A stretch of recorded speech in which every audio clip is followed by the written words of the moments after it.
Evening, guys. My name is Mr. Piri.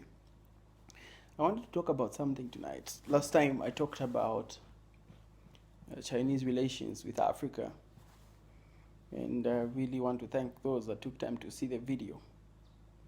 And then today I wanted to talk about the most recent happening in America. Most recently, just a little background, most recently we did see a video of a black man being killed by a police officer. The name of the guy is George Floyd. I'm sure most of you know the story, and some of people might be able to see this video, probably one of those that are protesting currently.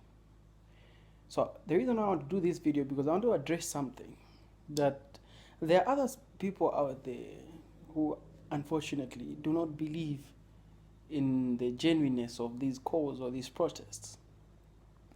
Quite unfortunate that, especially here in Africa, even in America, there's some people who just don't believe that probably it's a genuine cause to protest about the death of that gentleman. In fact, others think that probably black men in America they're doing something that's causing such deaths.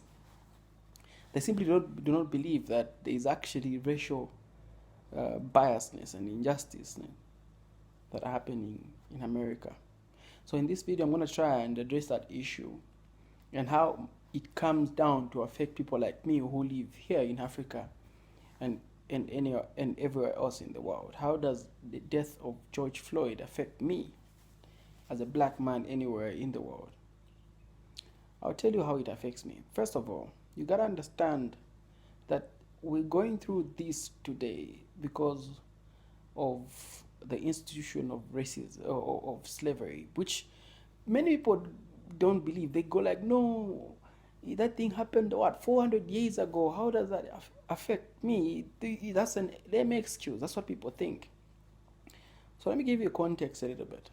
Think about a great empire like the Roman Empire, the great Zimbabwe Empire. They always leave something behind to remember them for. They always leave they'll leave their history. Such empires or great institutions, they leave traces of their work wherever. Even after they leave, you see them. So you have ruins, you have different things that will give you proof that actually such a thing, such an empire or such an institution did exist.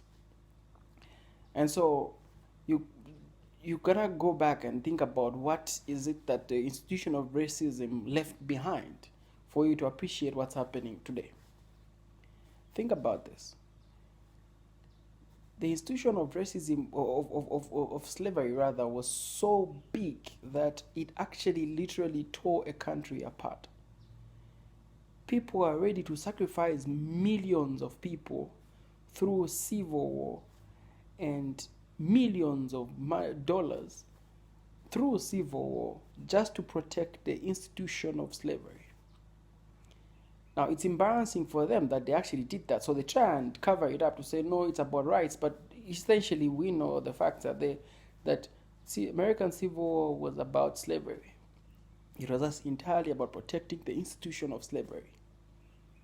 It took a lot of time to fight that war. And a lot of people died fighting that. And not just black people, but even white people. So it was a big institution that it had to be protected to that extreme.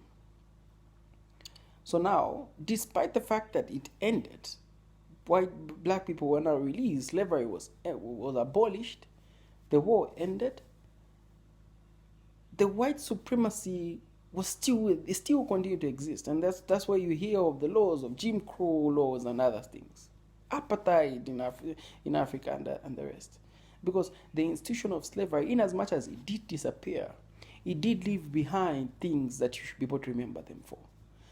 And in this case, it did leave behind a systematic racial bias to separate a black man from a white man. It did leave behind a systematic approach on how a black man is going to be separated, to continue with the belief that a white man is an upper race compared to a black man. Because it's systematic in that way, even when an innocent white man tries to be as less biased as possible, the system in place somehow just forces him to be kinda racially biased against a black man or a minority race. That's the context to it. So because of that systematic biasness that exists, even up to today, you have people who are being racially mistreated, racially oppressed because of that system that is in place to protect the institution. Now, if a person is already racially biased and they find themselves in the institution of, for example, police, it becomes worse, as you've seen now. Racist policemen, they become worse than they were because already there's an environment that is conducive for their racist behavior. There's a systematic, there's already a system in place that allows them to express their racist views, as well as oppress those that they believe are not supposed to be on the same level as they are. Hence, you see the continued effort to try and the continued effort at destroying the minority race. So this is a great issue of racial segregation.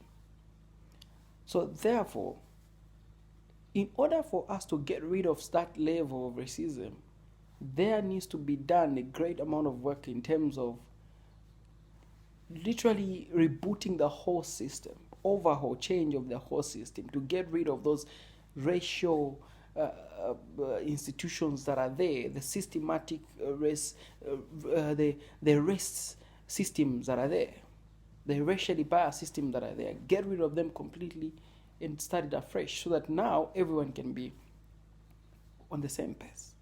Yes, it's true, not all policemen are bad cops.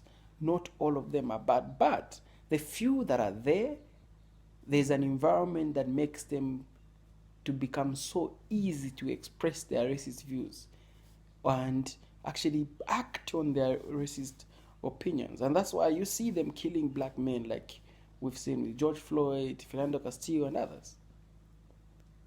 So yes, those people are actually, there's a systematic approach to it. Now, question is, how does it affect me? Like I was debating with some guy this afternoon. There's a trickle-down effect to mistreating a black man in America. That trickle-down effect affects me, a humble guy in Lusaka, Zambia, Africa. Because if a black man is not respected and they are racially profiled, they are mistreated in America, another white guy or another race guy who is a bigot or who is a racially biased person will not respect me whenever they come, even here in Africa. And so we've seen such kind of behavior, whereas in Lusaka, some business owners are locking up their employees so that they shouldn't go home in the name of they're going to bring COVID-19 in their companies. We've seen those cases in Zambia. We are seeing some Chinese guys actually segregating their patronage into their shops. They think Africans should not go into their shops, and yet they are in Africa. We've seen, even in Kenya, as we saw recently, a China guy saying that Africans, or Kenyans in this case, to be monkeys. They are way less than him. And the reason to that is very simple. They are not protected. Now, I'll prove that theory. In Zambia, a few weeks ago, because of those, after realizing that, some of our authorities went ahead and decided to act upon those Chinese individuals who were segregating black people. Our mayor went ahead and did some really amazing job. What happened? He was forced to apologize. Just tells you the level of influence they have in protecting their race. Because we did see that there was a fire, there was some altercations that happened in Makeni, one of the townships in Lusaka, where apparently the employees, according to the story, allegedly, they were locked up, and so they got agitated. As a result, they decided to fight against their bosses, burnt down the warehouse, and then killed some Chinese guys. And the action was that swift. The mayor was forced to apologize, and so on and so forth. Proof to that.